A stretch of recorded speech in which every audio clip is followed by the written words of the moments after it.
Hello.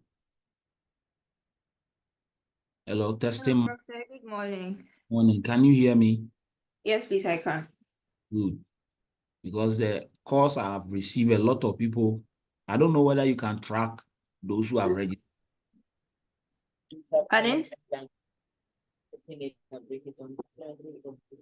I said, I don't know whether you can track those who have registered. Yes, I have. Okay. Okay. So a lot of people have expressed that they are going to join. So we need to test our. Am I the one going to share my screen or are you going to project it? I will project it. Okay, fantastic.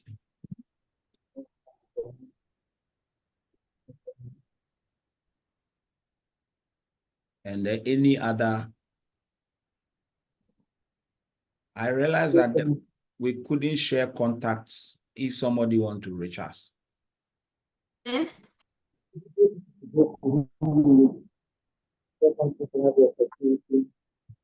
Please, Hello? Prof, please, I didn't hear what you said. I said, if somebody want to reach us, do we have our contact details there? You can share it later on at the end of the show. Yeah, we have their contact details. So yes, we'll share our email with them. Okay, perfect. There's a feedback. There's a feedback at where you are. From my end. Ah, Someone's mic is unmuted, so probably that's why. okay, then maybe, do you have the opportunity to mute the person if he is interrupting? He has muted it. No, I mean, do you have that opportunity as well? Yes, please. So let somebody track. Normally, the ones that I have done so far, somebody is tracking. And then if there is any other feedback apart from the program feedback, then you can mute the Yeah, person. the comms specialist is going to join, so she'll do that. Excellent. Excellent. Okay, so that's fine. If we are going to share the screen, then there's no need for me to look for mine.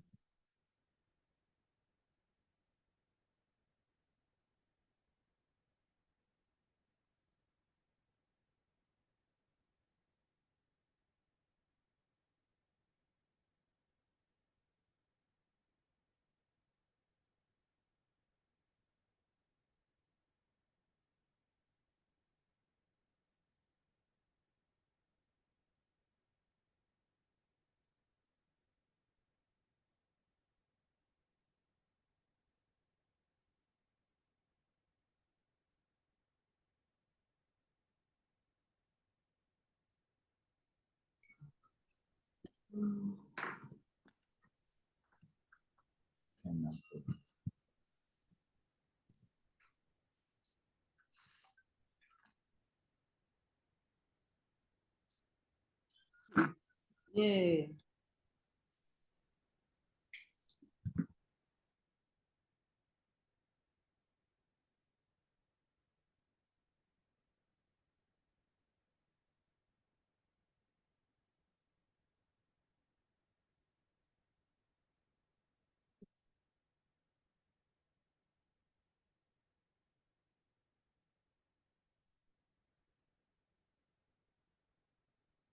Log in now, ntimi join kra na oh.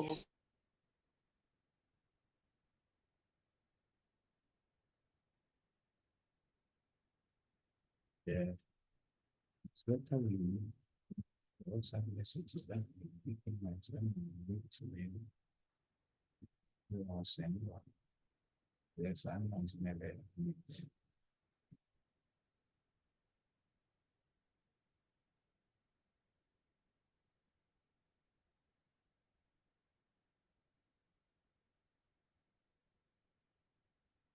Who is it? Even he has seen this.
Hello? Hello? Hello, Prof. Say. A quick one. You don't need, do I need to show a video, or it could be in just this mode? A video, as in when the session is going on. Yes, my face, I mean. Or if you want to introduce yourself as like that, we will do that. So Briefly, you okay. can. Yeah. Okay, then before I start, that will be fine. Yeah, thank you.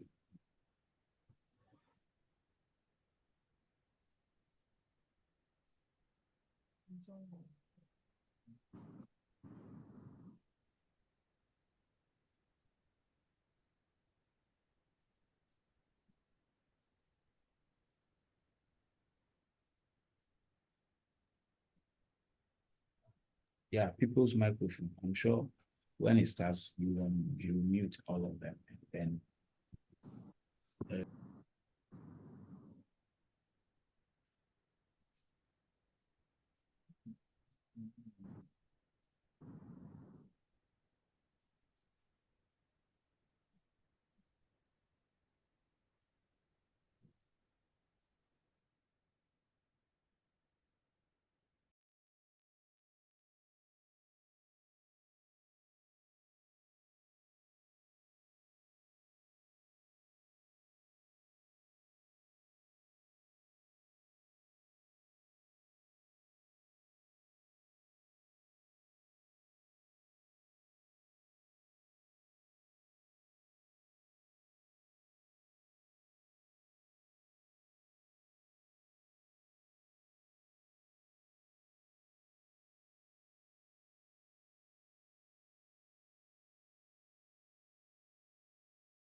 Good morning, everyone. So the meeting is supposed to start at 10. We have a few people who have joined, 12. We are 12 on the call right now. We'd like to wait for a few minutes to allow others join, and then we'll begin the session. Thank you.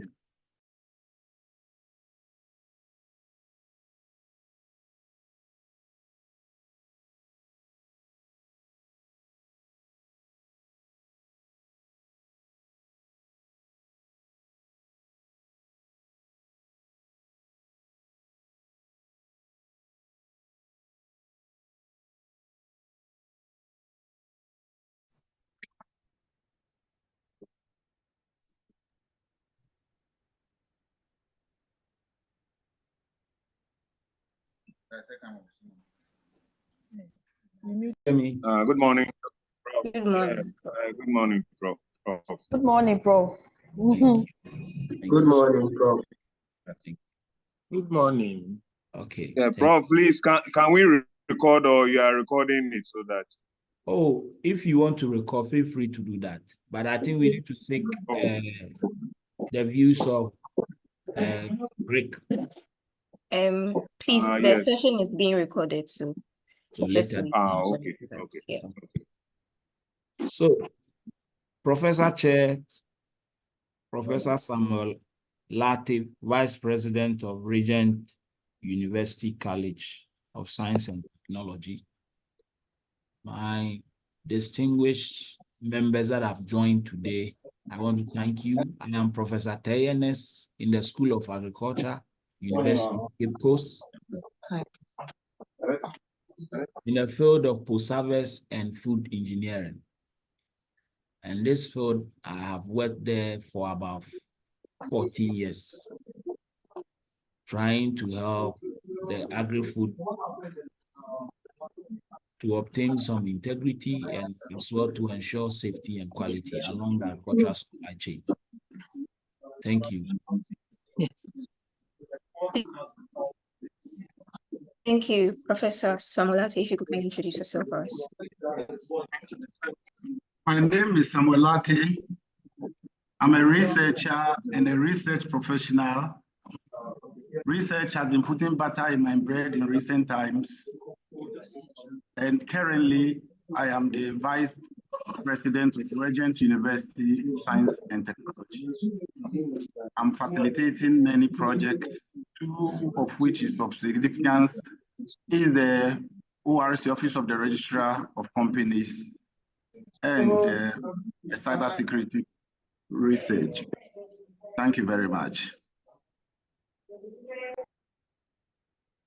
Thank you, Prof. So please would like the participants to introduce themselves. If you don't want to unmute your mic and speak, you can actually type it in the chat box because we want to know the people who are participating. So your name, your organization, and the current projects that you're working on. And if you want to explore any collaboration with us, we also want to know that. But if anyone is open to sharing, introducing themselves, please, you can go ahead.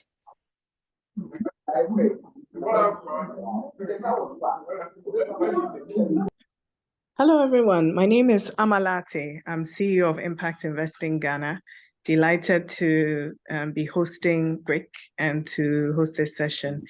And I'd like to say for those who are not speaking, if you can mute yourself, or maybe the admin could mute those people, and so we can hear whoever is speaking very clearly. Hello, everyone. Good morning. I am Francis Eduamankwa, a PhD student of Food and Post-Harvest Technology at the University of Cape Coast, Agriculture Engineering Department. Thank you. Anyway.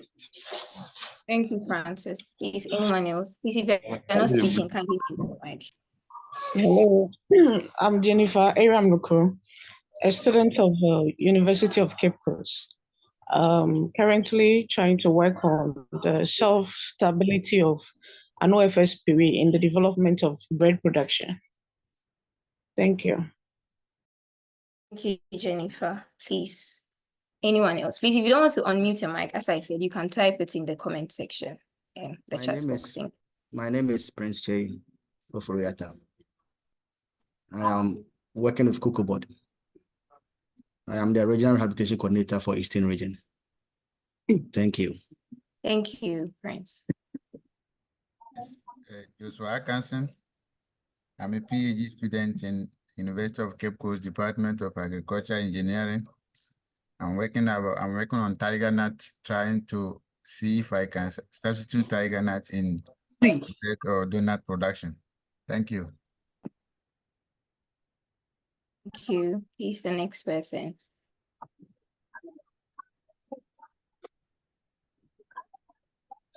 Hello, good morning. My name is Michael Bolton. I work with the International Trade Center, a UN organization here in Ghana, and we work on cocoa and coffee projects in Ghana. And currently we are implementing the Sankofa projects with other partners such as Cocoa Board and Fair Trade Africa. So would like to know more about this program, which is being implemented by Impact Hub and also by Professor, so we could see areas of collaboration. Yes. Thank you. Thank you. That is noted. I'm sure we'll engage you after the session. And now, I think that Hello, everyone. My name is Matilda Dansoa Dakun. CEO for 10XB Dimensions. We work with cocoa, and we are currently trying to engage the Ghana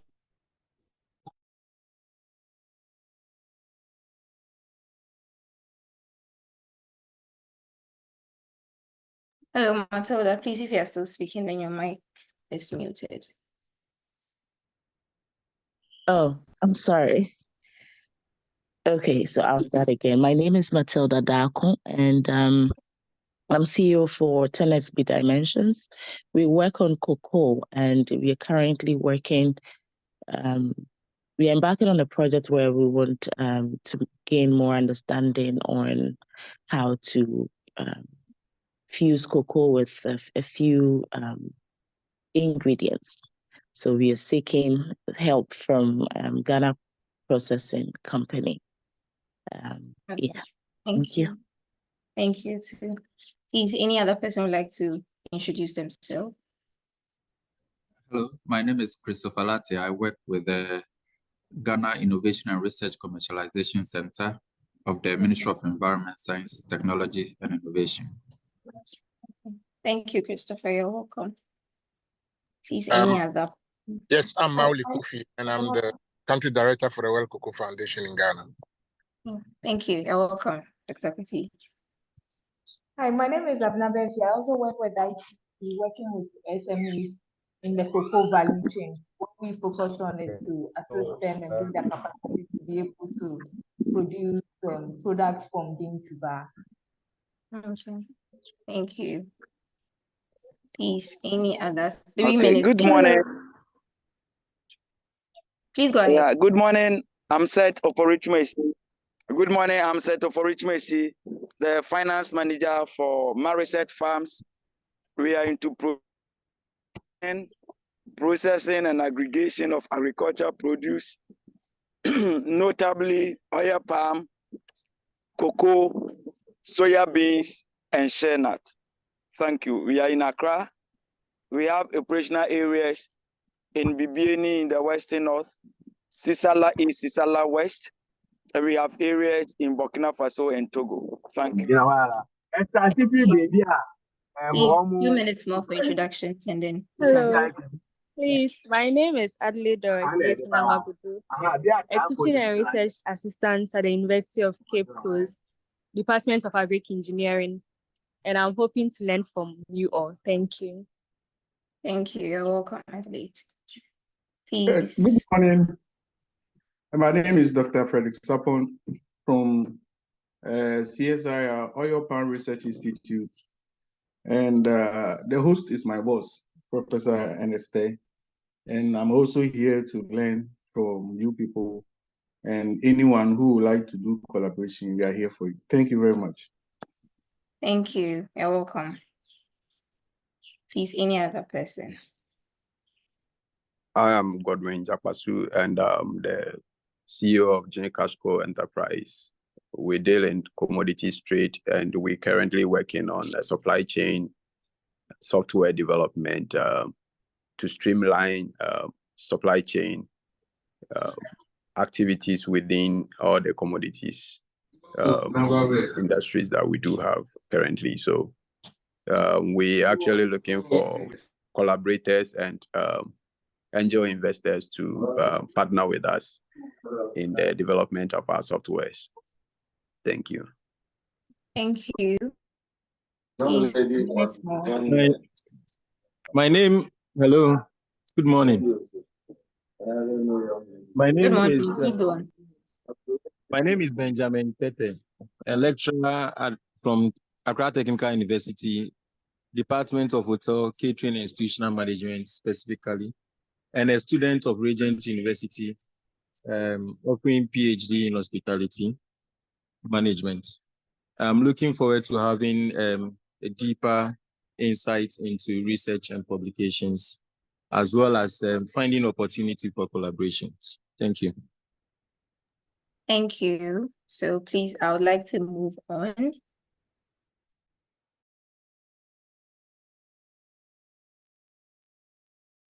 So we have in our midst Professor Yes, can I be heard? Yes, please. All right. I'm from somewhere in the Far East. It's just 20 p.m. So that should tell you my location. Professor Teye is my mentor, and I've been following his work on infrared detection of technologies, detection of cocoa and rice fraud and everything. So And I'm also a lecturer in investing in Ghana, so I decided to join to find out how best I can also benefit from this collaborative work of GRIC. Thank you. Thank you, Mr. Ejini. So we'll progress with the meeting. So we'll take our welcome remarks from Professor Samolati. Winfred, can I introduce myself, Prof, just for a second, since everybody... Please go ahead. Sure. Winfred is my name. Fortunately, I'm driving, I'm on the road to Acostobo, so the network is balancing, but I think I can hear you very well. I'm the Permanent Secretary General for the ECOWAS Bronchial Insurance Scheme, covering the ECOWAS sub-region. So thank you very much for joining up. Thank you. Thank you, Mr. Winfred. Thank you. Please, any other person who joined can introduce themselves in the chat box. So we'll progress with that. Please, we'll take our welcome remarks from Professor Samolati. He's a member of the GRIC Steering Committee, which is a Ghana Research and Industry Collaborative, and he's a Vice President of Regent University College of Science and Technology. So, Prof. Sam, please, over to you. Good morning, participants, and special greetings goes to the organizers, that is the GRIC Steering Committee, for this all-important meeting. I want to also salute our keynote speaker for today, my senior engineer, Professor Ernest Teye.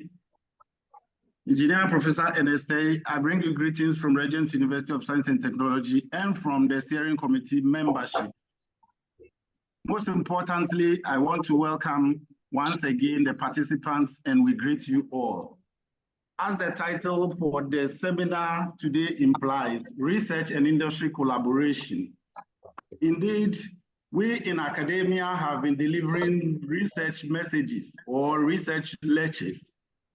When you go out there, we are supposed to practice, to put it into practice, to develop our individual selves, to develop our businesses, to develop our economy, and to develop our citizenry at large.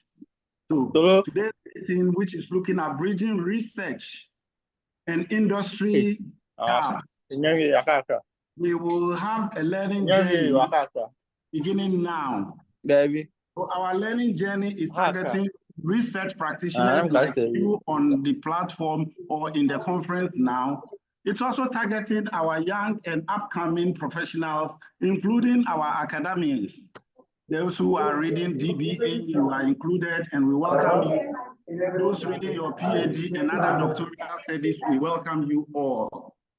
As the chairman for the occasion this morning, I just want to briefly tell you that it is not even news to you here that Ghana possesses a diverse landscape of research capacity, spanning from our universities, research institutions, various firms holding immense potential for generating valuable insights and knowledge.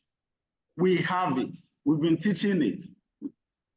The difficulty we have is there is a gap, or there is always a gap that exists between academia or research institutions and our professional practitioners of research or industry owners, including students, entrepreneurs, corporates, and industry. The absence of collaboration stifles innovation and hampers the establishment of links between new ideas and existing research activities. When we don't get our collaboration right, these are some of the challenges we face. Recognizing this gap, a dedicated initiative was launched with the primary objective of facilitating finance, capacity, and resources for research industry collaboration. This initiative was intentionally and deliberately led by the Ghana Research and Industry Collaborative, the organizers of this particular conference that we are sitting in now. They have taken it upon themselves to deliberately and intentionally bring research industry and research participants to handshake, to collaborate, to hug each other, to whisper to each other what is new, what is different, what must we stop to make the industry a better one, what must we start to make the industry a better one, what must we continue doing to make the industry a better one. This is what the Ghana Research and Industry Collaborative Steering Committee is championing, hence our gathering now. I'll go on to say that the collaboration or GRIC runs or facilitates forums and conferences very regularly anyway. So GRIC forums are meetings and annual conferences that brings together all the collaborative members to discuss key issues. That is what has brought you into our fold now. And we want to welcome you most highly. We go on to tell you that the GRIC forums are usually delivered in virtual formats, in as much as we have blended participations aside the virtual or the digital platforms. Most importantly, and finally for me and you, I want us to appreciate that this collaboration benefits not just the participants on the platform or in the conference now. It is a bit open and wider. Individuals can join, corporates can join, industry owners can join, governments and governmental agencies can join our meetings and our forums. For individuals, you join GRIC steering committees, conferences, or forums. These are some few benefits that you may derive. Your personal development, career advancement, informed decision-making. For the corporates and those of you who are representing your businesses, when you join GRIC forums and conferences, a few of the benefits you derive for your organization include, but not limited to, innovations, efficiency, and market understanding. For industry, technological advancements, you will pick it from the forums and conferences of GRIC. Sustainability, economic growth, very important for industries to survive. For the government at large, we will be looking at, or we will be picking from GRIC meetings, policy formulation strategies, how we can fine-tune policies, economic development, and social welfare. We are gathered this morning to concentrate a bit more on a specialized area. We are looking today at agri-food technologies and specifically to our dear Ghana cocoa. I will not move deeper than what I have said because we have an able hand who is coming to lead and guide us. That's my senior engineer, Professor Ernest Teye. At this moment, I want to officially welcome you all to this conference. Please be ready and most importantly, take this note at least to guide your participation. Ask yourself,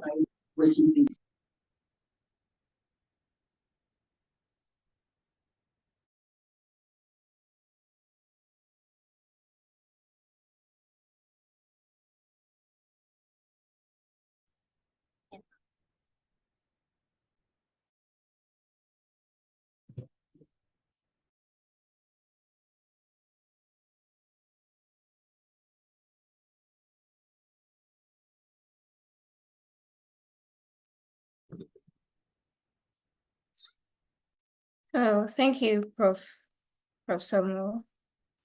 Please, can you hear me?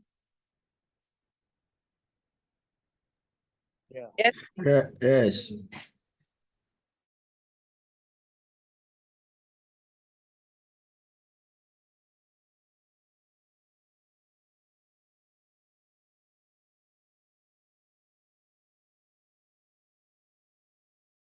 Okay.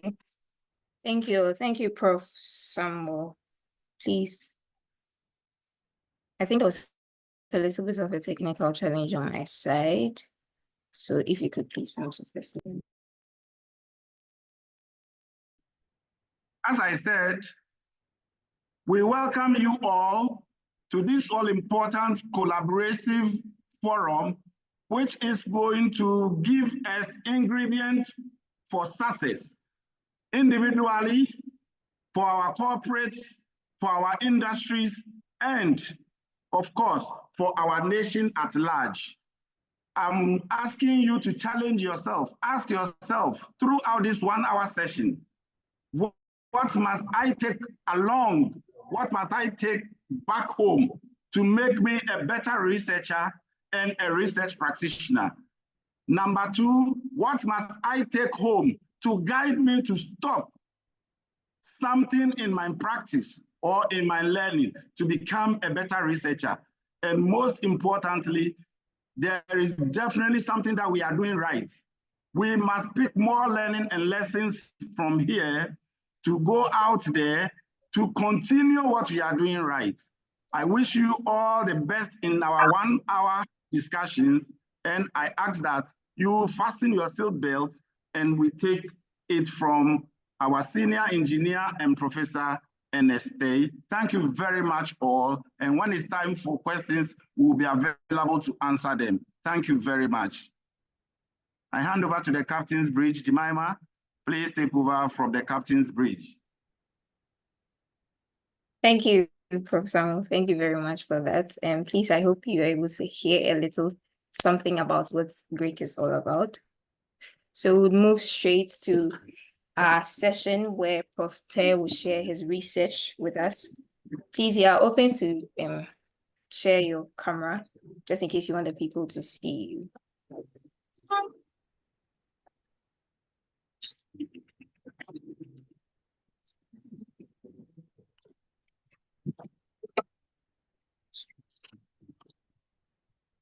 And please, I would like to once again plead with you that if you are not speaking, kindly mute your mic. About smart and they do on WhatsApp. Right. Yes.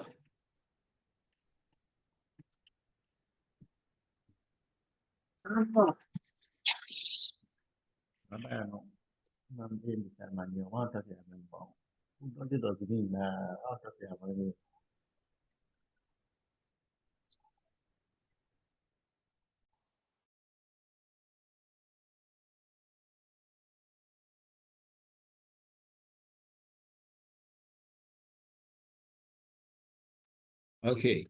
Hello, can you hear me? Yes, please, you can. Yes, Okay, please, we can hear you, Prof. it appears the video is not working. So since you are showing the screen, it is better that way. Okay, so as I earlier on introduced myself, Prof. Chair, permit me to go straight to the presentation so that we will not be overwhelmed by technology when there is any issue. Thank you so much. So I just want to say that my presentation is outlined in this format. I'll give you a brief introduction and then go straight to what we've done so far. I will not take too much of your time because I can see a lot of the value chain players on this call, and I'm so happy. I thank you, Ghana. You have a name that sounds well with the University of Cape Coast. We have what we call the GRIC, Directorate of Research, Innovation, and Consultancy. And then yours is also GRIC. So if you don't take care, you'll be mentioning GRIC or GRIC. But I want to thank the two firms. Thank you so much. So let's go straight. Cocoa is among the largest commodities of interest in the world, and Ghana happens to be one of the largest producers. As well, it is the cornerstone for Ghana's economy. And quality is a critical factor because it influences market value and consumer acceptance. Importantly, we must know that Ghana is renowned for its high-quality cocoa beans, which is sought after in the international market. due to the unique flavor and consistency as a result of a well-organized value chain led by the Ghana Cocoa Board. Next slide.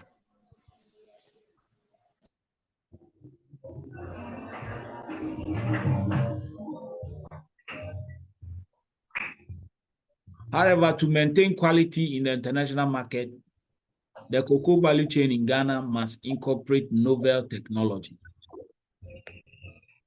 Now, with the advent of technology, we must not stay behind and fold our hands. We must also address it head on, and especially use it to solve some of the problems that we have. And Ghana cocoa being one of the best, it is also prudent that you look at that and then you move forward.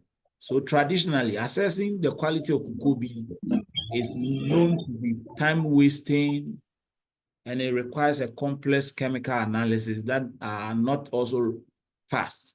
That is slow. It is so slow that sometimes it can last you weeks to get your results. Next slide.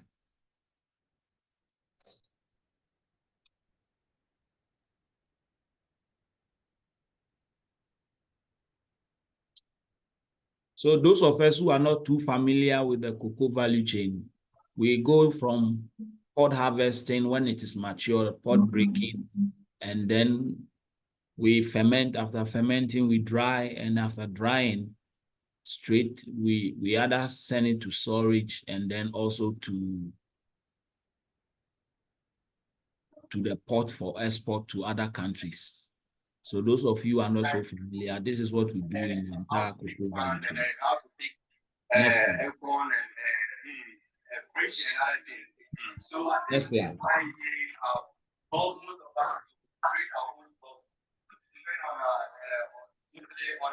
Now, because of this bottleneck, 2010, this agenda, which is about 14 years ago, the agenda to bring the lab to farmers was something that I was driving home at. That is to go to farmers and be able to tell the integrity of the commodity before it is exported. So since 2010, I've been working with near-infrared spectroscopy. And what is near-infrared spectroscopy? It's a technique that measures the absorption of light by a sample to determine the chemical composition. That is, when light interacts with cocoa, it provides a spectral fingerprint. And this fingerprint is unique.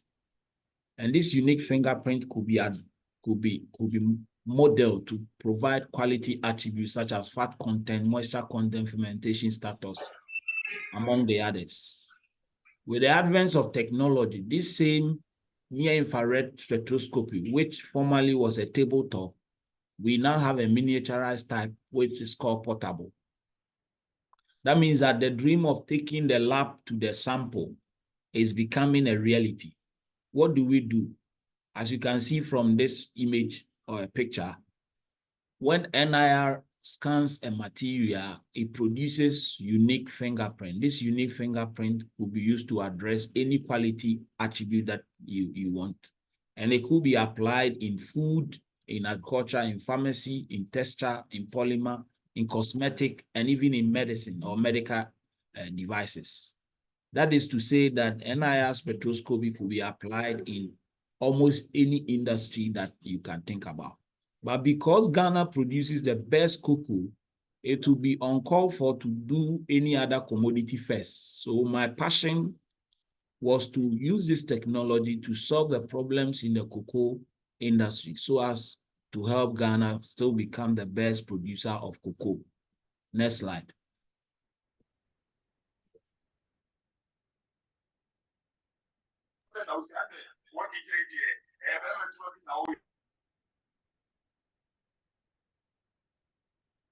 Next slide. So in recent times, like I earlier on said, artificial intelligence is on the rise, and we cannot but to join the fast train and combine it for appropriate use. Portable NII combined with AI could offer a promising tool in the cocoa industry. So if you look at the image at your right, you can see that the first one was a tabletop. From tabletop, it moved to handheld, then from handheld, it now moved to what we call the palm or a portable device. All this are trying to help solidify the earlier dream of taking the lab to the sample a reality. And therefore, we cannot but also join and try and use it to do research and come out with innovation that could help the farmers in Ghana and even solidify Ghana's ranking in the world market. Next slide.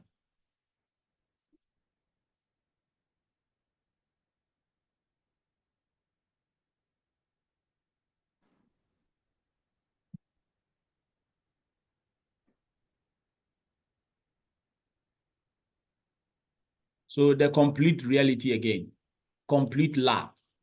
With the advancement of portable NIR and smartphone technology, a complete handheld lab is possible. And you can see from this image, each of the sets you see you can carry it in your pocket. So for the first one, NIR coupled with mobile phone, you can use it for fertilizer in the cocoa industry. And this will go a long way to increase yield, not only yield, improve quality.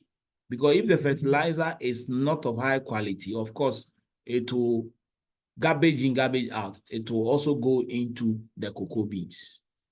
It can also be used to predict soil fertility. So we have done that in the lab.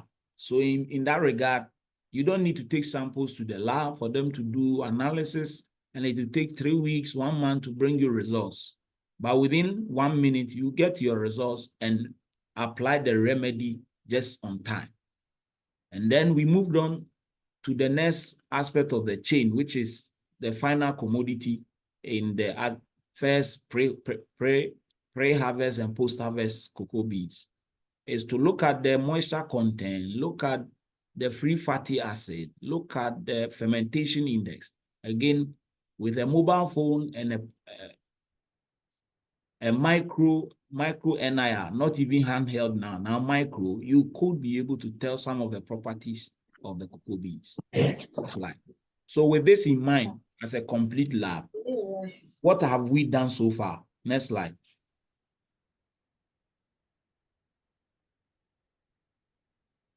Currently, what is done around the world and even in Ghana is to do what we call the cut test. And this cut test is subjective.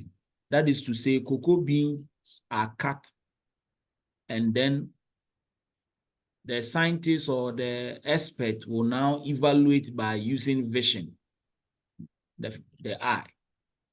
And there is no objectivity in this because you don't know what will happen when the person trying to do this will be misled. That is to say, if you give it to about 5 people to do this subjective test for you, each of them will give you a different result. Therefore, we decided that let's move forward and employ technology to make it more objective, because that one could not be influenced by a lot of things. So if you look at the world standard and the Ghana standard, we look at fermentation index, we look at the color, we look at the slaty beans, germinated beans, beans that are having weevil control. So with this at the background, we decided that let's move forward and employ technology. Next slide.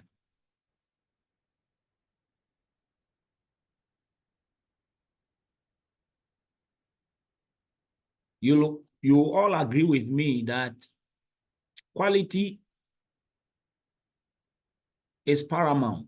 Of course, if 10 years ago, Ghana was producing 1 million metric tons of cocoa, and now we are producing less than 500,000 metric tons. But if we still have the highest quality, it means that we're going to make a lot of money, because cocoa being sold in terms of the quality that you bring on the world market. And Ghana enjoys premium price because of the quality. So work done so far. With this simple kit, as I earlier on said, taking the lab to the sample, a complete lab, we could identify organic cocoa bean. We could measure fermentation index less than 1 minute. We could also tell the acidity and the pH. We could also trace, we could also trace where the cocoa bean is coming from. That was even done in 2013. So cocoa bean coming from any part of the regions, in terms of the 7 cocoa growing regions, could be identified for traceability studies. And we further on went on to look at even Africa. We could trace cocoa bean from other parts of Africa. And mind you, all this will help us look at the fraud situation in Ghana. Because Ghana enjoys the premium price, other countries could label their cocoa beans as from Ghana. So with this technology, it could fingerprint the unique attribute of cocoa beans in Ghana, and therefore, majority of the cocoa beans from other parts of the world could not be hidden from our technology. It is easy, and within 2 minutes, you should get your results. As well, fat content is used to trade cocoa. Moisture content helps in storability and transportation. So if farmers or whoever is trying to deceive us, because cocoa is sold in weight, therefore, some can decide not to dry it to the standard level and therefore gain a lot of advantage because of the weight difference with regards to moisture. And then bean categories will also be done with this simple technology. Next slide.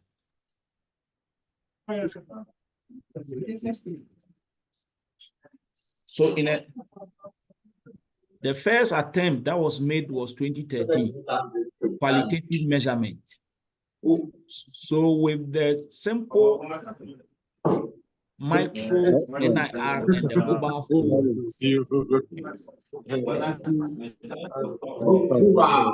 Hello, can you mute them? Okay, thank you.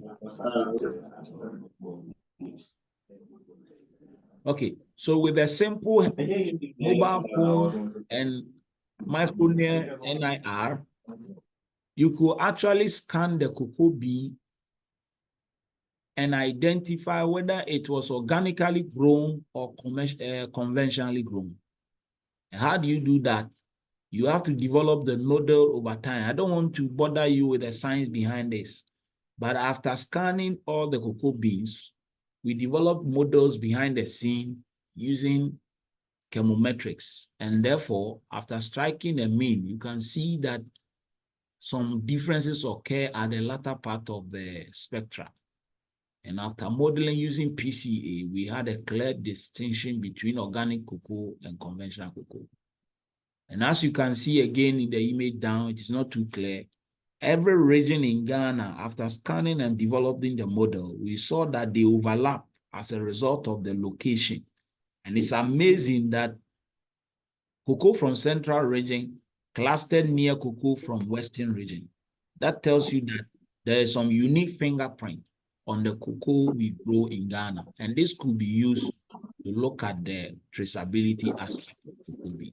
And with this, we can do what we call authentication of cocoa beans and get 100%. So the work we did for classification of organic and others, the average classification accuracy was above 98%, which is very good.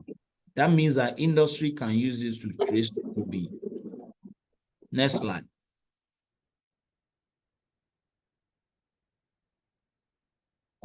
Quantitative.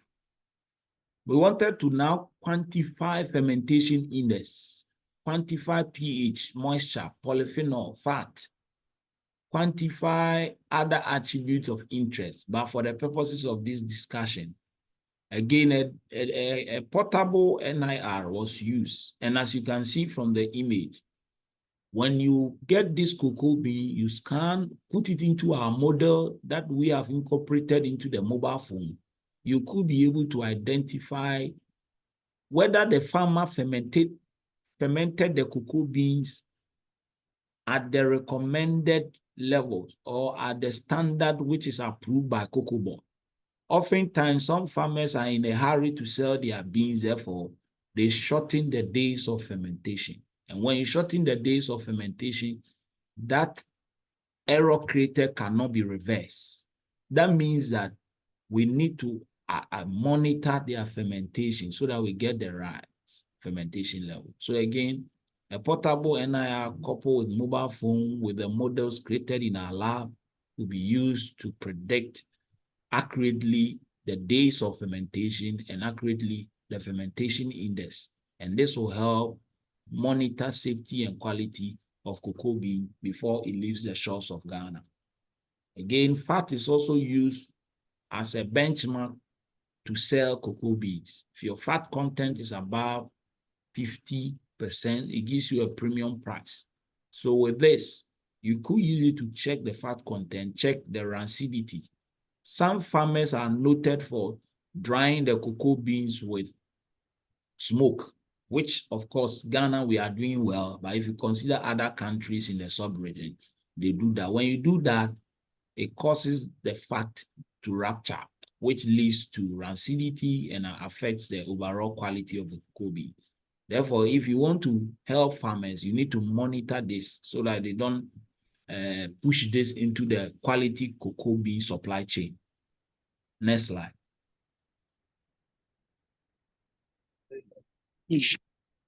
Okay, excellent one. Someone will ask, why are we bringing fertilizer into quality measurement of cocoa? Again, garbage in, garbage out. If you supply... Oh, yes, of course. Of course, of course. Can you mute? Okay. If you supply substandard fertilizer, it will end up in the cocoa beans for sure. So again, this challenge was thrown to us by a farmer who says that sometimes they apply fertilizer, they don't get the right yield.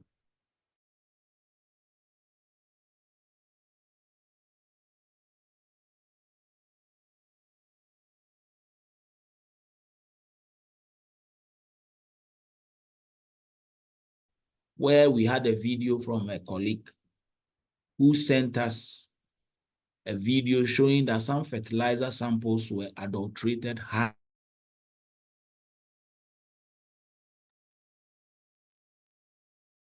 You won't get the right yield. Again, our model, even at the first instance of PCA, we're able to cluster fertilizer based on the quality, based on whether it's expired, non-expired, or fake. And with this, we even have had 100% classification rate. That means that the same portable NIR could be used from the beginning of cocoa production, even to the end of cocoa production. This is what I just want you to take home. Next slide.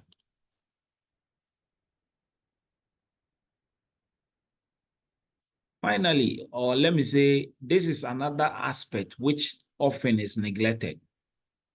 With the Sustainable Development Goal being one of our, all of us we want to drive to, soil fertility is causing a lot of pollution. That is, if you apply fertilizer without doing the necessary soil analysis, it will lead to over-application, which will be washed into the soil water bodies and then create problems which we all don't like.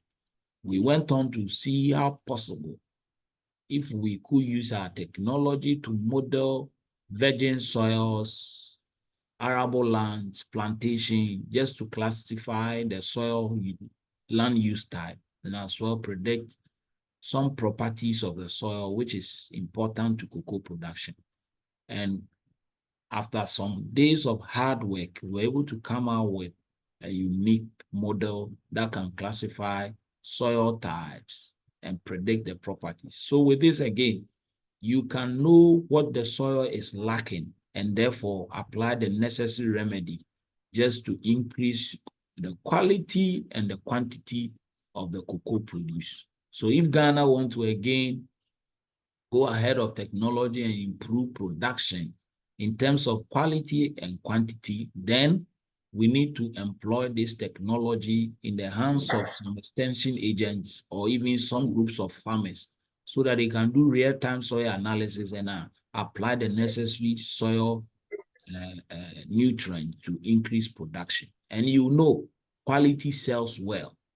One brand new Tesla will buy how many cars from other brands? You can tell. So it means that if we improve quality, we can be able to improve the revenues that we get from cocoa beans. Next slide.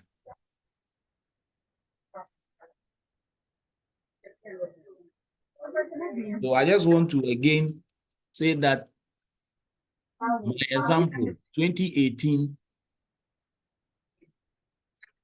Agilent Foundation, UKRI, Global Mass Incorporation worked together to solve the rice project. And at the end, we were tasked to train farmers, train other value chain players to see if they can use our technology. And again, this image or picture shows that when we train farmers in the market, Kotokraba markets or markets in Ghana, just to see if they can be able to use the technology to predict rice quality in terms of location, where it is from, whether it's from Vietnam, Thailand, India, US, Ghana, or even Nigeria. It was successful. After 3 years, these same sponsors came back to check whether the women in the market could recall the training given them. And like I always say, if you cannot make it simple, then you don't understand it. So here, we made it simple that anybody who can anybody that can operate the mobile phone can operate the technology we are talking about. Next slide, example 2.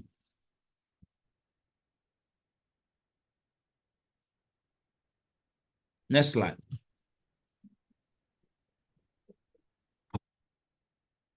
This is an ongoing project. We've completed the first phase in the UKRI. And there's also a possibility to use this technology to do a screening. We've not gone into the quantification of the Sudan dye.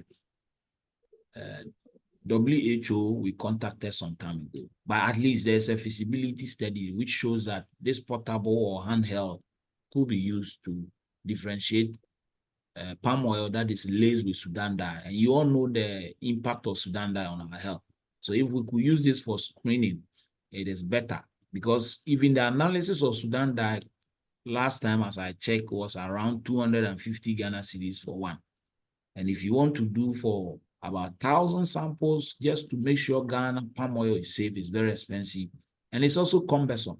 But with this, you can screen. And then later, those who fail the screening test will be sent to the laboratory to do further analysis. Next slide.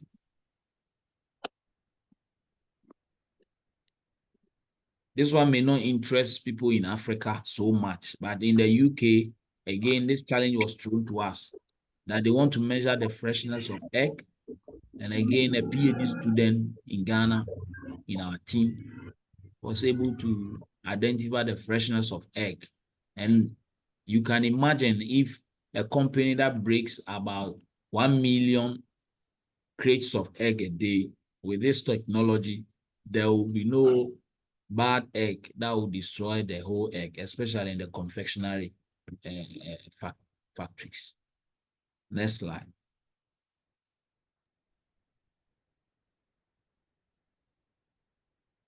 Can you go back a little?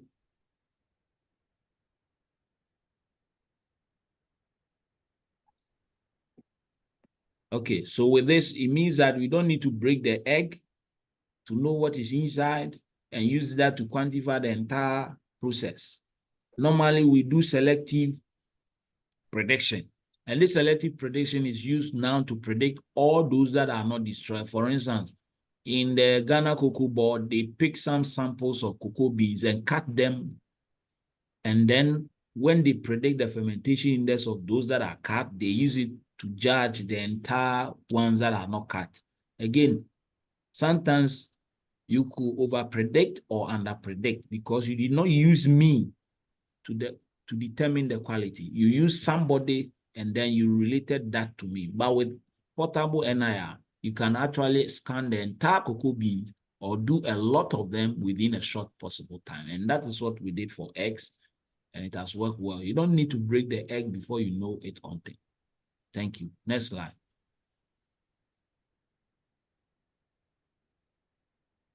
So to conclude, our lab since 2011, and more specifically 2014 to date, we've proven in our lab and in other industries that are currently using this, that portable NIR coupled to mobile phone holds the future for improving quality of our cocoa beans, and not only cocoa beans, any agricultural produce, from production to processing. So from farm to fork, the entire food chain, especially cocoa, we could employ our technology to look at quality attributes.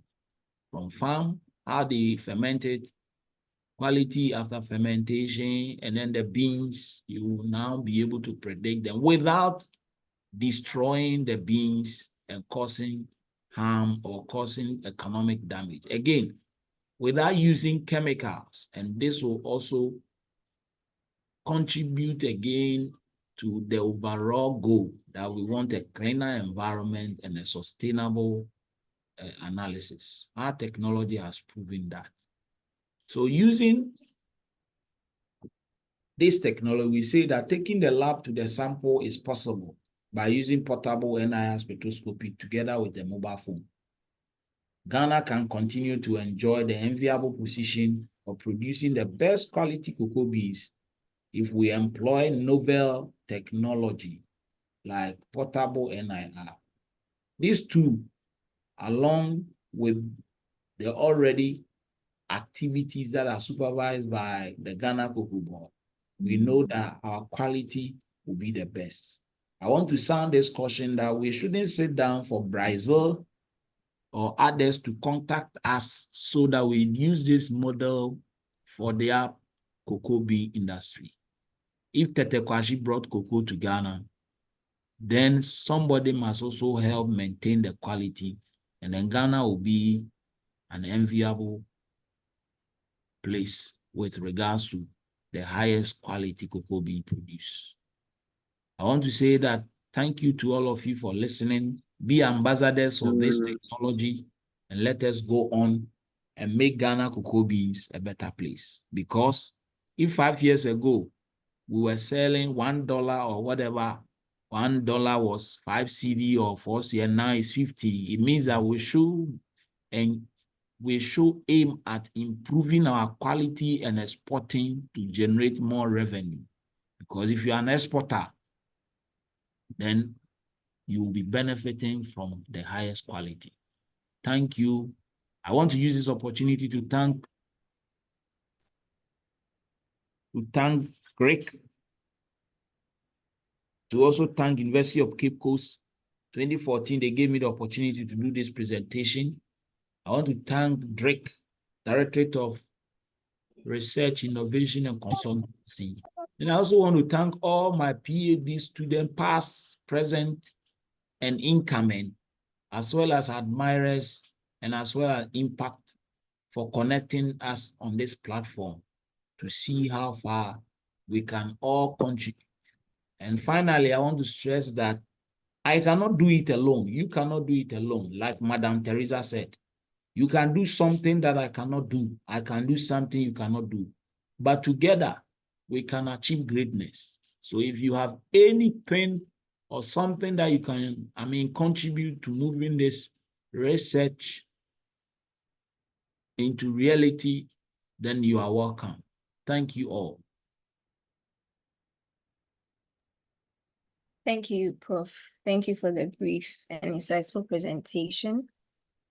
We would quickly like to take questions. So please, if you have any questions for Prof, kindly raise your hand, or you could also type your questions in the chat box. We have about 20 minutes. So Engineer Boateng, please, you can go ahead with your question. Yeah, thank you very much. And thank you, Prof, for a wonderful presentation. And this, your lab to sample, innovation is something that, for me personally, and we've had this discussion before, that I think the government should even invest into it, whereby every farmer or every extension officer must have access to it, and they should even assist you to in a way of develop it into a proper, let's say, app, or let's say Android application, whereby every farmer at every stage can test and know the quality that they have in their farm. And I think it's easy to even do it, and they can also bring you, great funding to support other research opportunities. So please, I know you are pushing it, but let's all, if you have any link to government, please let's help push our boss to a higher height to make great impact. Now, but I have this query. I'm into laser applications, photonics, and I've been reading something these days about how radiations affect food quality. So I was looking at it, especially this your NIR equipment, as it comes close to, let's say, egg, for instance. I've read in some literature that infrared radiations affect food quality. In fact, it degrades the nutrients, it affects microbial growth, and it also even results in chemical reaction. So what strategies have you put in place to counter some of these potential contamination, even though as you try to test food quality? Is it possible that the device or its handling can contaminate an egg or a cocoa that's going to affect the consumer at the end of the day? Thank you. Thank you. Please, Prof, do you want to answer, or you take a few more questions and then answer? Let's take a few more. Okay, so Stephen Moore, please, you can go ahead. Yeah, good morning, Prof. Yes, sir. Nice presentation. Quick question. I'm guessing this tool uses a software. And I'm wondering, do you do some updates on this? Also, the data you are collecting, for instance, if you do scan any product, you do collect some data from the product. Is this data stored somewhere in Ghana, or is stored somewhere by the manufacturers of this product? And in that case, if you want to use such a tool for such pricey products like cocoa, if the data is going to be stored somewhere outside of Ghana, are you not giving out free data to people to use it at will? Especially in this case of artificial intelligence, data is the most important commodity. So what is the safety or the security measures that underlines the data that you are collecting, or whenever you use the device, the data you collect in some sorts, what is the security or the data security governing this device as well? Thank you. Thank you. Thank you. Please, Emmanuel Ashite. There are lots of questions actually, so maybe after this one you answer. So Emmanuel Ashite. All right, thank you very much. Okay. All right, so thank you, Prof, once again for the wonderful presentation. My interest is more of the other areas that we can use the device, because I am into other products, especially shea butter. I wanted to find out, can we approach you in terms of this in using this in our shea butter productions, where we can have the quality just using the same technology you have done for the cocoa? I wanted to find out if this can be done. And then regarding the other soil, because we are also thinking of having a farm that we could be using for other crops productions. So this is my question, if this technology can also help us. Thank you very much. Thank you. So Prof, you can go ahead and we'll take the next questions. Okay, so a quick one. Let me start from the last one. Thank you for such a question. Again, like I earlier on said, this technology could be applied in almost every sector. In our lab here, we've done it even for medicine. A UKRI and the UN looked at the fake drugs, and we attempted it for fake malaria drugs and expired malaria drug. It worked excellently well. So for shea butter, I know it will work because the entire process of this technology is that any commodity that has carbon, nitrogen, collaboration and bonds inside, it could interact with the bonds and pick the fingerprint uniquely. So it could be done. Just like because I have focused mostly on cocoa bean, that's where we make a lot of money. But for shea butter, yes, because we've done that for tin tomatoes currently, and the signal shows that we have excellent pathway to get the results needed in tin tomatoes. So for shea butter, our doors are open for that collaboration. Thank you. Then, thank you, Dr. Moore, for such a wonderful question. In fact, there are two scenarios in this situation. The first scenario is that we could have a cloud base, and the second scenario, we could have a desktop base. So currently, I've employed the two. The first project that was RISE was sponsored by Mass Global, UKRI, Queen's University, myself. We were 5. We looked at the entire rice value chain in the world when plastic rice issue came up. So in that situation, we use a cloud-based technology so that the 5 partners in the project could have access to the data and look at how we can model. But currently, what I am doing, the data is not stored at the cloud. It's stored on my personal laptop, and then we do the modeling. So with regards to the data storage, we are good at that because we also know that, of course, somebody can use our data. Oftentimes, I get a lot of requests almost every week or so. Can you share your data with me? I want to use it to train my model. Can you share your data with me? I want to do that.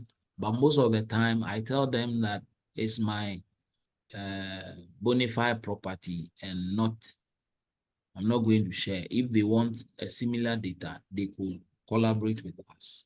So that one is also covered. And then with the safety issue, Mr. Ejenimwati, you are right. But this releases, sunlight has a lot of radiations that is even stronger than that of the near-infrared spectroscopy. But this time around, there is a filter that when it goes through the agricultural commodities, is able to pick fingerprints, unique fingerprints of the commodities that you have scanned.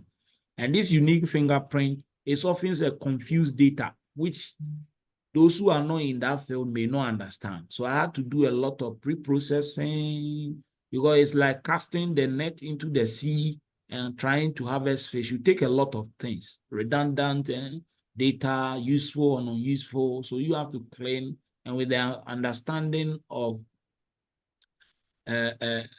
functional groups in agricultural commodities, you can model your quality attributes. So it doesn't cause any safety issue because it has been tested and known that the radiations, even in the sun and others, are stronger. But this one happens to have a light. I saw that you sent it. Impact. Thank you so much. Thank you, Prof. So we have a few more questions. 2 hands are raised, and then there are about a number of questions in the chat box. So ST, Asante, and then Isaac Nketia. So Esther, please if you could go first, and then Isaac will go after. Okay, good morning, everyone. Thank you very much. I'm ST Asante from Organic Trade and Investment.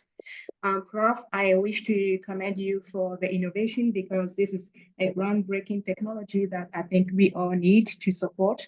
And we don't really need the government per se. We are all government, by the way. And so my question to you is, do you have any plans to scale the production of these devices? Secondly, can one use this device to connect it to their web laptop and then have the lab test printed out? Because this is going to help companies like ours who we are into export trading.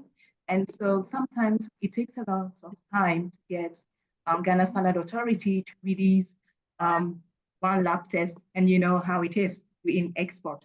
Everything needs to go very fast. So how also can we work with you after this presentation? These are my 3 questions. Thank you. Thank you, ST. Please, Isaac, kindly go on. Thank you so much for the opportunity. So thank you, Prof, for sharing this awesome technology with us. That's a great presentation and a good effort has gone into producing something of the sort. Sorry, can you speak a little? Can you speak up? I can't hear you. Sorry. Hello. Yeah, it's better now. Yeah, please can you hear me? It's better now. Okay. So I said, are you cool on your efforts? I'm Isaac. I'm from the Technology Transfer Office of the University of Cape Coast. Please, is my voice audible? Yes, my boss. I can hear you.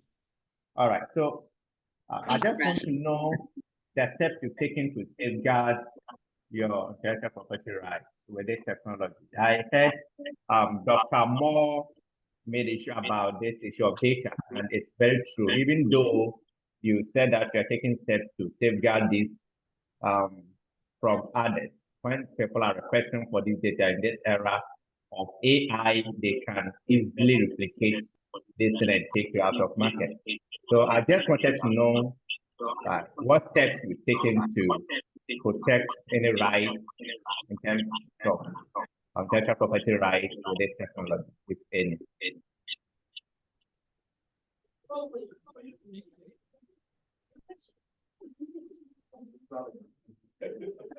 Okay, thank you. Okay, so please, there are a few questions in the chat. Permit me to kindly read them out. So there's a question from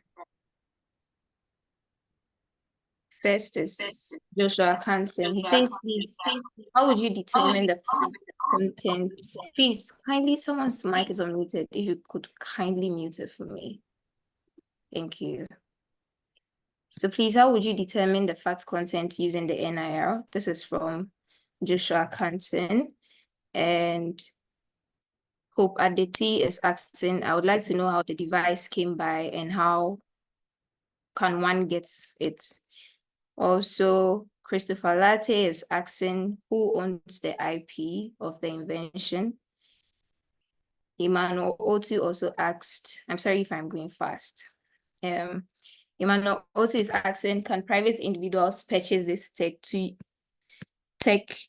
and I think use it for cocoa bean testing at a fee, so like a personal business? And then also Emmanuel Elemo, please pardon me if I didn't pronounce your name well.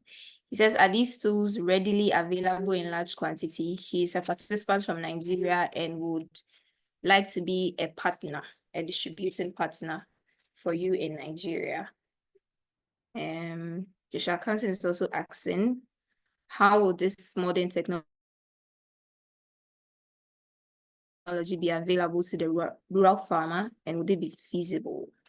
I'm sorry if I can't read your questions. If I didn't read your questions, so would engage Prof on that and then get back to you. But Prof, you could kindly go on and answer these few questions that I've read out. Thank you.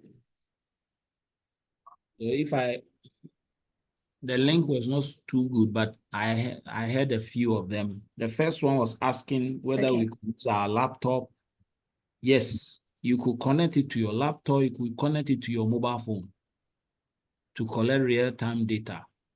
And this data is protected by you. If you don't make it accessible to people, nobody can. And at the language at which it is written, it will be difficult, even if I send you my data, to be able to use it, because I write secret codes to protect it, and you may not even know what they stand for. Okay? And like I earlier on said, when I even send you the data and you plot the spectra, you plot it, you will not understand, because it is made up of confused information, which is only accessible or understood by the originator of the data. And I can prove to you because at China Safe, those who requested for some data, when you send it to them, they now ask you, what would this mean so that I can use it to train my model? And oftentimes they don't get it. Except, of course, you even put it in the cloud. And even in the cloud, again, the spectrum is a long chain data, which is in a matrix form, very difficult to understand. For instance, if I'm scanning cocoa bean and I'm putting Ama, Kofi, Kwejo, I'm just giving a typical example. I'm putting certain names. You will not be able to identify even when you plot them. So that is to answer whether we can bring it to your laptop. Yes, you can bring it to your laptop. Again, I heard someone saying that data protection, I included that in the discussion.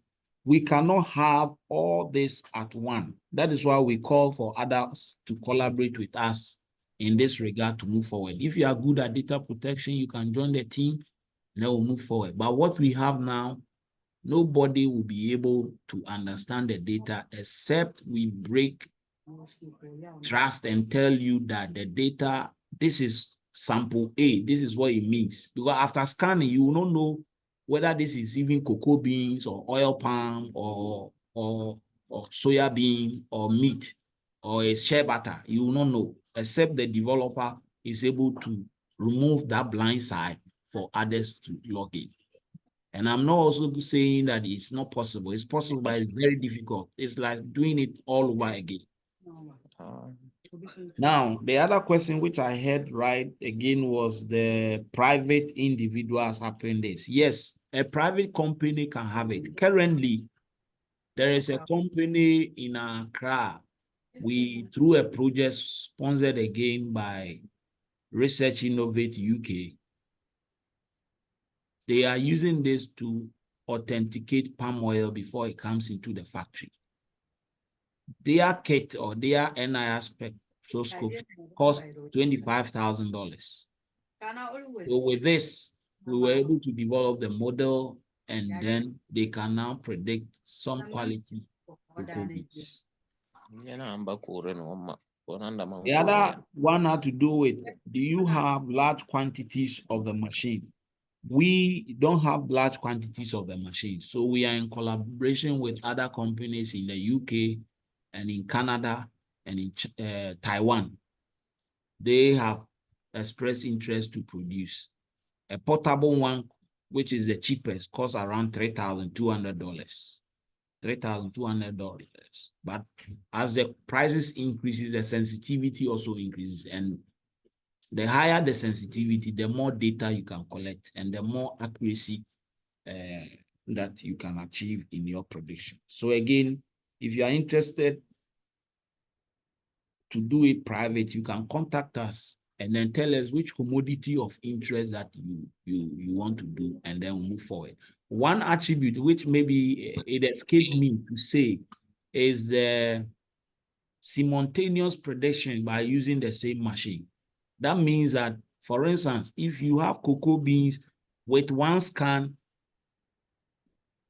you can predict moisture content, fatty acid, organic or conventionally grown. You can predict fermentation in just one scan. And we have done that as well, using it to predict simultaneous quality attributes in food commodities. Thank you. If it escaped me, please, you can repeat the question for me to see because of challenges when some of you were speaking. Okay, so I believe we got all the questions, the ones I was able to read out. Unfortunately, please, if I didn't read your question out, it's because we are running out of time. We are supposed to close at 11:30. So there are a few questions. We'll contact Prof that, and since we'll be sending out emails after the session, we would add those responses to it for you, if you don't mind. So please, I would like to move on to our feedback section. So we have a form, an evaluation form to get responses on the session. So Please, I'll be sharing that in the comments, the chat box, sorry. Kindly respond to it for me. Okay. But Prof, allow me to ask one question from some as I share the evaluation for them to respond. So, Emmanuel F. Mante is asking, with this technology, is it capable of predicting the amount of fertilizer required for application and chemicals for spraying the farms? Is it only after the production of beans that it can be used? Kindly, please mute your mic for me.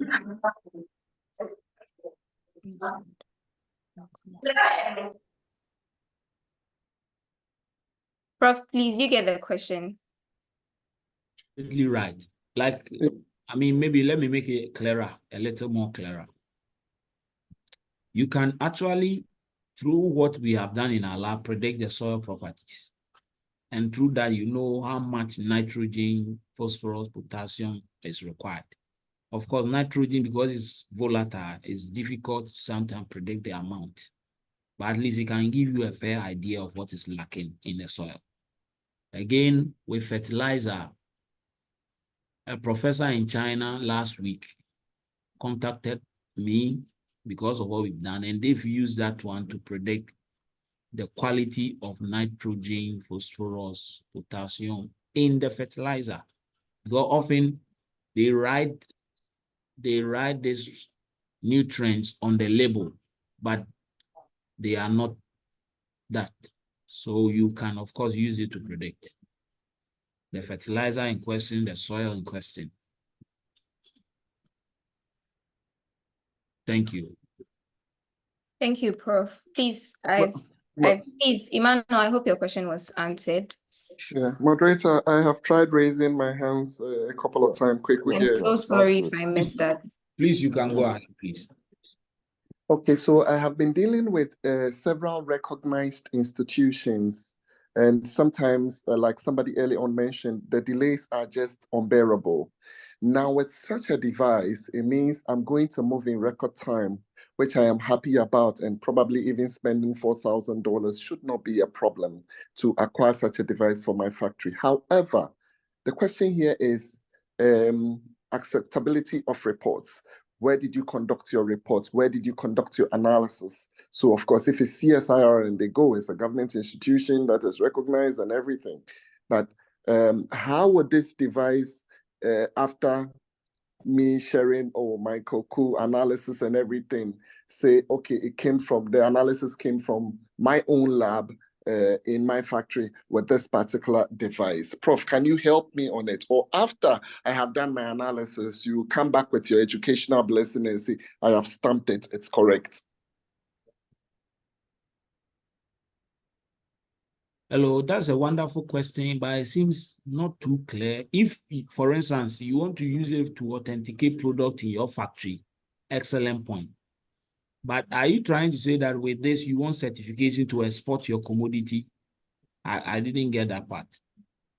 Yes, so for instance, a company in China is looking for cocoa powder from me, and they are saying, look, give me your analysis of your products. Okay. Sometimes they want the analysis to have come from a recognized laboratory.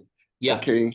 Sometimes in Europe, I mean, your analysis should just not come from anywhere. They want some certifications to it. I am saying that would this globally be accepted, or is for my personal use, and that I have to do further justification? Or I can say, look, Prof is the one who is behind this device which I used for the analysis. So in case you are not certain, let's reach out to him. I just want the global acceptability of this. Okay, that's fantastic. Currently, like I said, there is a company which we did together for rice, and it is being used, certified by Codex for rice, oregano, for others, even in the UK. So currently, its acceptability in Africa is is not done. However, it's used in other places. For instance, you cannot go by the wet chemistry if you are dealing with 1 million tons of rice in China. You can't do that when you are dealing with wheat or flour in other parts of the world. You need to go precision. You need to go AI.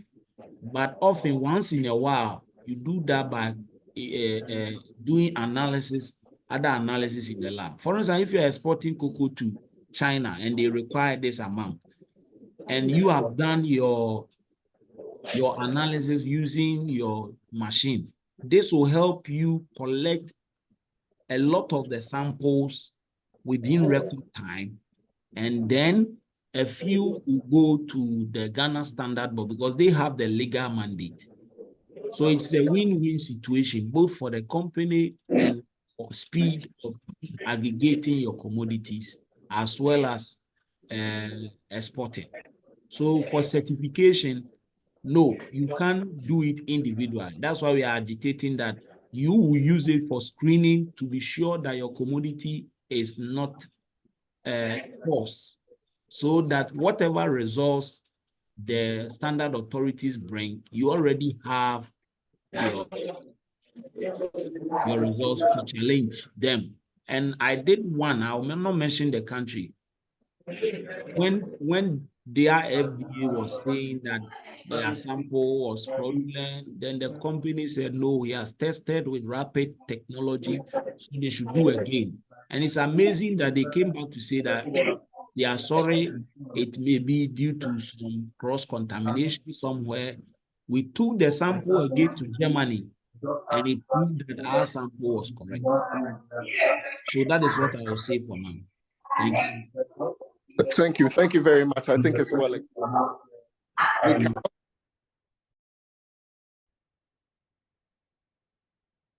If you want further explanation, you can contact me, and then we move forward in that direction for your company to increase speed and accuracy. Thank you. Thank you. So please, I'm sorry, but we are not taking any other questions. So kindly pardon me for that. And please, I've shared the evaluation form link in the chat box. I would appreciate if you could kindly fill it right now. Spend a few minutes, just a few questions we want you to answer concerning the session, to improve the subsequent sessions we are going to have. So please, a few minutes, and then we can wrap up and close. Thank you.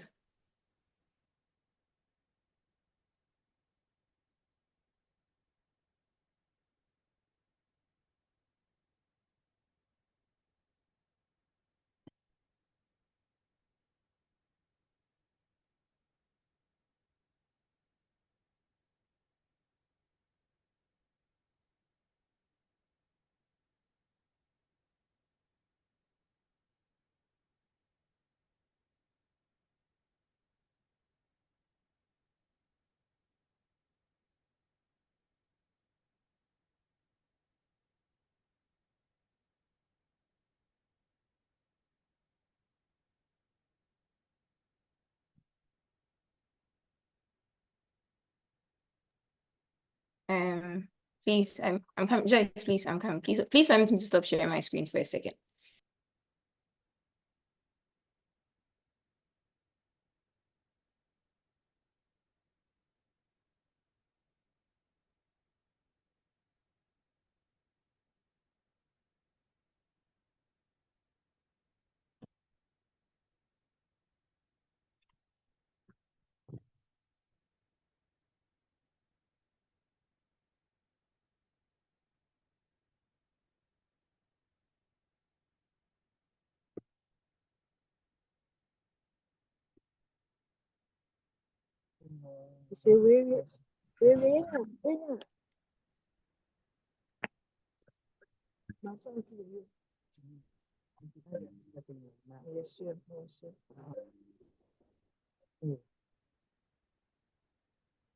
Okay, so please, we have 2 responses. Only 1 response. Please kindly complete the evaluation form for us. There are about 80 of us on the call, so Please, a few responses, and then we can move on.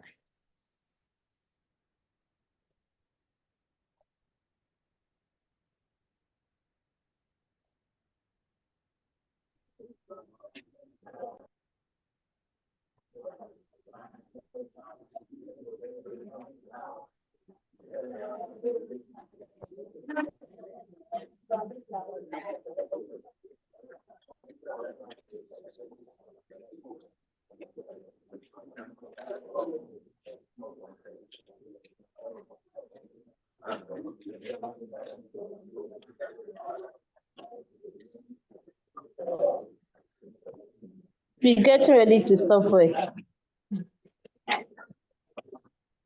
Please, we have 2 responses now. Someone send the link, share it again. It appears I just received that somebody is not seeing it. Hello, David.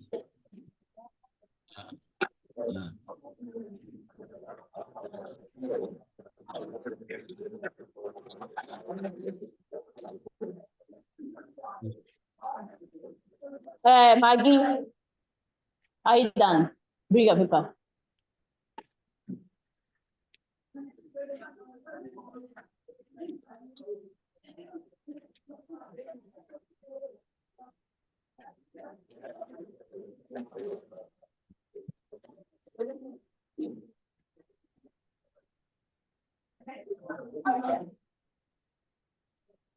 Okay, we have a few. Okay, we have 7. Please, can we respond? We have 7 responses so far. 9.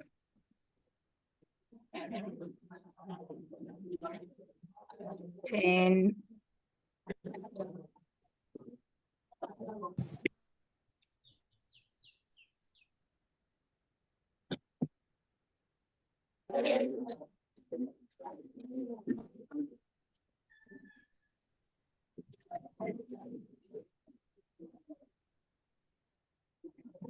'Kay. So please, at least 25 responses, and then we can go on. So we have 13 now. 14. 15 responses.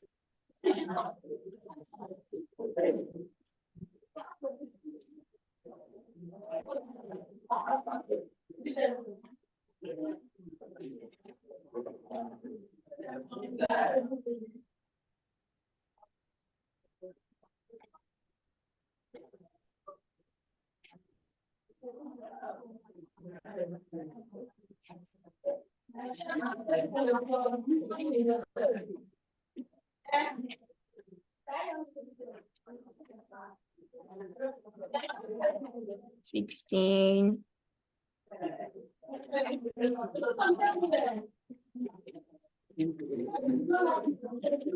So please, 9 more people. At least we want all of you to fill the evaluation form, but if we could have 9 more people.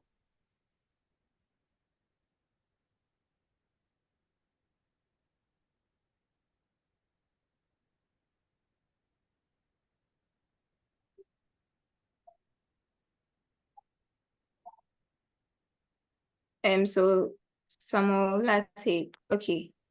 Sorry, let me respond to this.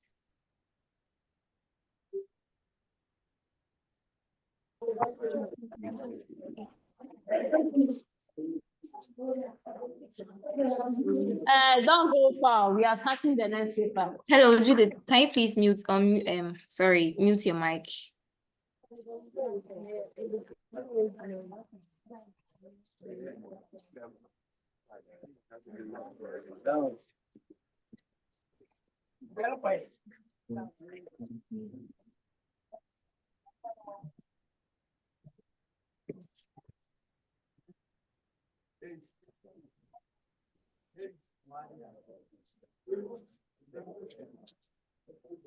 So please, 5 more to go.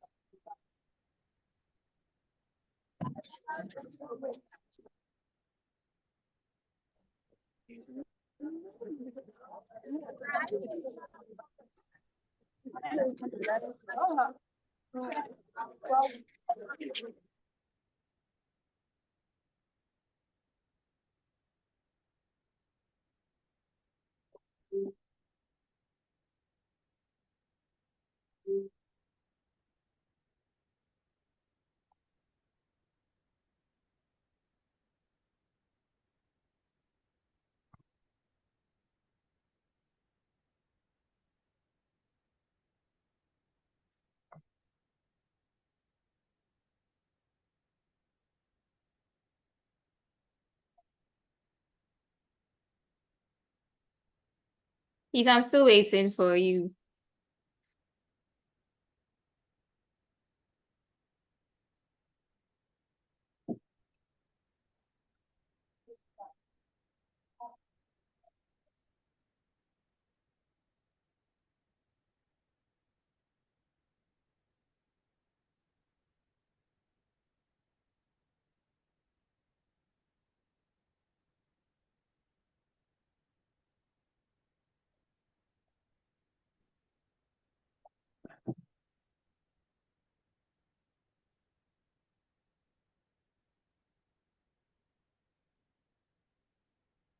Okay, please, the link is still in the chat box. You can complete it actually. Yeah.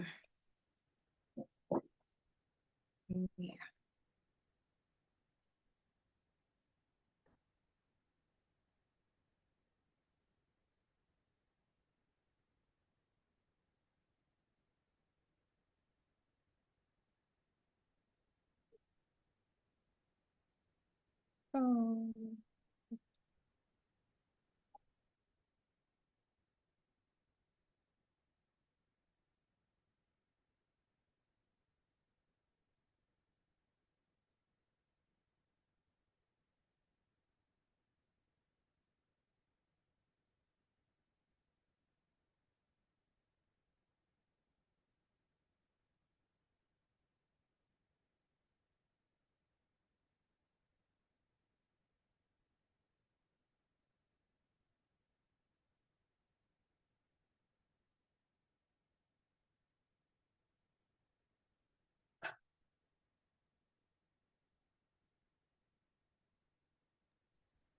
Thank you, everybody. Please, if you've not completed the form, please complete it for us. We really need your feedback on this session. So I want to say a very big thank you to all of you for participating. We had some people drop off whilst the session was ongoing, but we are glad that you could make it. So the summary from this session is that some people would like to engage Prof Teye on the technology that he has shared with us. So GRIC will also facilitate that session for you, just in case you are interested in, okay, lots of people here are interested in uptaking this research. Kindly reach out to us. We are going to send you emails, but let me put the emails here just so you could know who to contact. And also, please, if there's any institution here or you know any institution that would like to support Prof Teye to produce this technology on a larger scale to support businesses, please reach out to us again. He has dropped his contacts in the chat box as well. So you could also reach out to him on that. As I said, the industry brief session is to connect industry people to innovative research. So if you know any researcher or you're a researcher yourself, you could share your research with us to consider for our subsequent industry brief session. So you have the opportunity to also share your research with people who are in that field of work. And yes, also organize matchmaking for you. Additionally, industries that have industrial needs, you have certain issues that you want to address, you can also contact us and then we'll support you to find relevant research work to address those needs and then also connect you to the researcher. We also have a platform that is gricghana.org. That is where you find all the research that we've consolidated. So you can find all the research that's from all these researchers. We've uploaded them there, and they are translated into friendly formats, which means that it is something you can read and understand. That the technical terms are not too much. Yes, so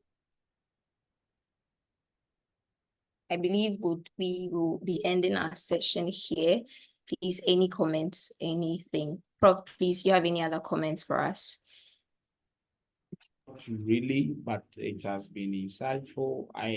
Of course, you cannot answer all the questions with this time frame. And again, if you need any assistance, kindly contact GRIC and get in touch with us, and let us move this forward. That's all I want to say. Thank you, Prof. So We please, we are as well open for collaborations. We are getting support from donors, and therefore you can bring your challenge, and then we see what we can do. Yeah. Yes, please. So thank you all for joining. We went 16 minutes beyond the time. I'm sure the next time we'll try and work on our timing for the event. Thank you all, and enjoy the rest of your day. Thank you. Bye. Thank you too. Bye. Thank you very much. Bye-bye. Bye. Bye. Bye. Bye. Bye. Bye.